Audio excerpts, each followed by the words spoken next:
For well over a decade, when you think of Katherine Jackson, you probably picture one thing: the matriarch of a global dynasty, sitting stoically in a courtroom, the very image of quiet, unyielding grief. On June 25, 2009, the official story was written. Her son, Michael Jackson, was gone. The world mourned, and the family was left to pick up the pieces in the harshest spotlight imaginable. Katherine was at the center of it all. We've seen her grief, heard her interviews, and her message has always seemed consistent. Her son is gone. But for millions of fans, one question won't go away. What if she knows more than she's telling? For years, a sprawling internet subculture has argued that Michael Jackson faked his own death. They believe the crushing weight of fame, debt, and a desire for a normal life pushed him to stage the greatest vanishing act in history. This isn't just about rehashing those theories. It's about looking at the one person whose words should mean more than anyone else's: his mother. So what does Katherine Jackson truly believe? We're about to piece together her direct public statements, her silences, and her actions to find an answer to the question, what has she said? And more importantly, what hasn't she said about the rumor that her son is still alive? Before we can get to Katherine's words, you have to understand the world of whispers she was living in. The Michael Jackson is alive movement isn't a tiny fringe idea. It's a massive, passionate global community that believes the king of pop orchestrated his own disappearance. Their argument for his motivation is pretty clear. Michael was hounded by paparazzi, tangled in legal battles, and reportedly staring down monumental debt. The This Is It tour, a grueling 50-show run in London, was seen as a last-ditch effort to get back on his feet. Faking his death, theorists argue, was the ultimate escape. It would wipe the slate clean, allow his post-mortem album sales to erase his debts, and finally grant him a life of peace. In their eyes, it was the grandest illusion from the ultimate showman. To back this up, believers have built a mountain of evidence, and they get specific. Take the memorial service. The world saw a family in shock at the Staples Center. Believers saw something else entirely. They pointed to the family's composed demeanor, interpreting it not as strength or shock, but as the behavior of people who knew it was all an act. They saw Paris Jackson's heartbreaking tribute to her daddy as scripted performance. This view, of course, ignores the complex reality of grieving on a world stage, where shock can easily look like stoic numbness. But for those hunting for clues, the memorial was Exhibit A. Then there's the famous or infamous Dave interview. A few weeks after Michael's death, his friend Dave appeared on Larry King Live. Dave, who as a child was horribly burned by his own father and later befriended by Michael, was there to pay tribute. But as he spoke, viewers noticed his voice. A soft, high-pitched tenor sounded a lot like Michael's.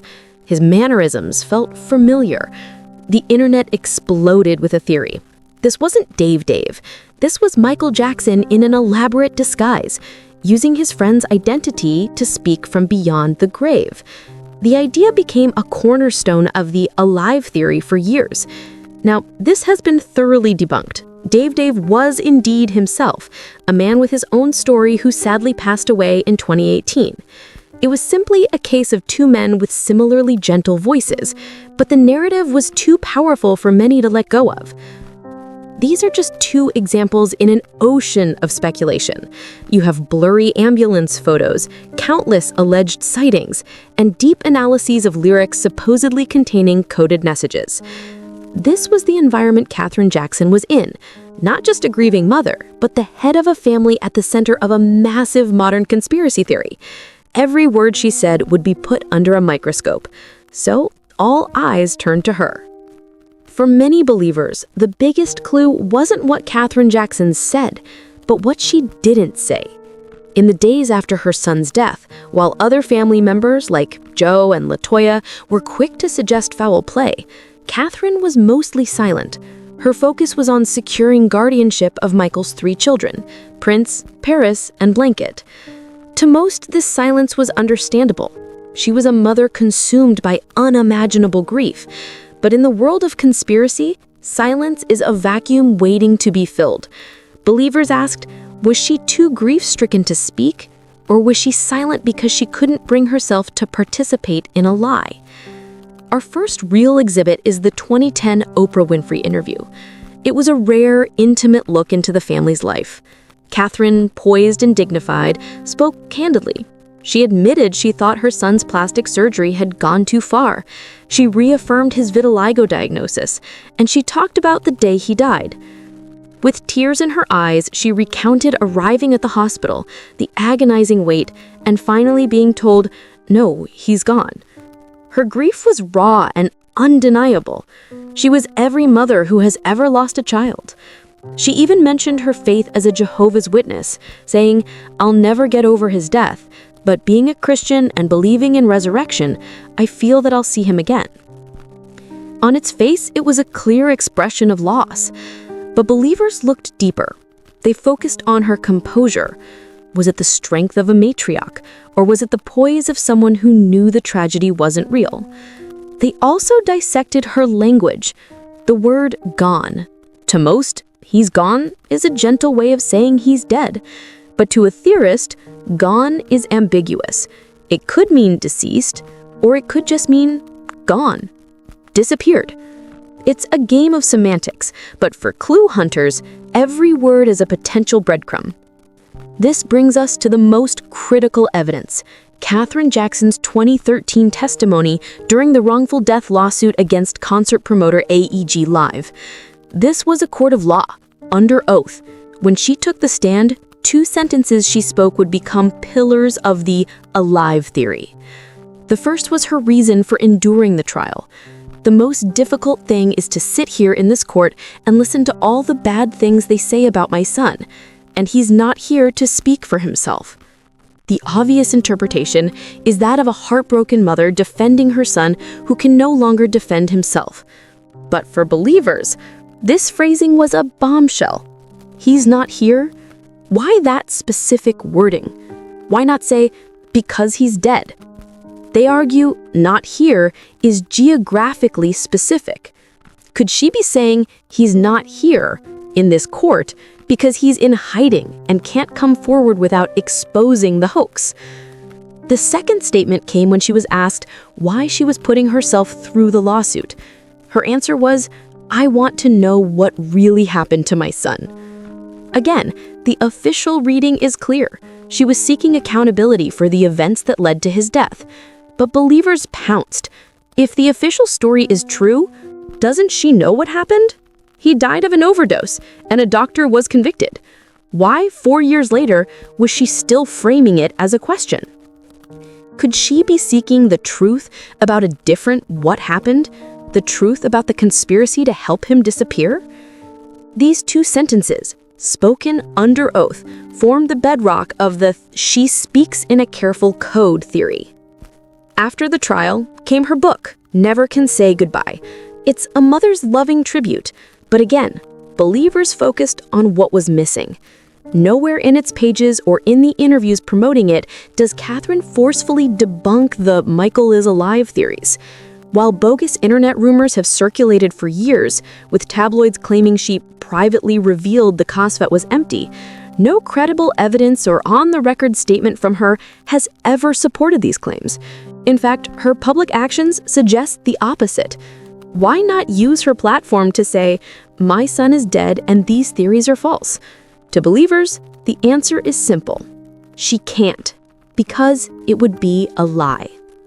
In the world of conspiracy theories, what's left unsaid often screams the loudest. To this day, Katherine Jackson has never held a press conference just to say, "My son, Michael Jackson, is dead. Please stop the rumors." The counter-argument, of course, is completely logical. A grieving mother has no obligation to debunk every internet rumor. Her actions speak for themselves. You don't file a multi-billion-dollar wrongful death lawsuit if your son is secretly alive. You don't take on the immense responsibility of raising his 3 children as part of a hoax. Every official move she has made has been consistent with a mother who believes her son is gone.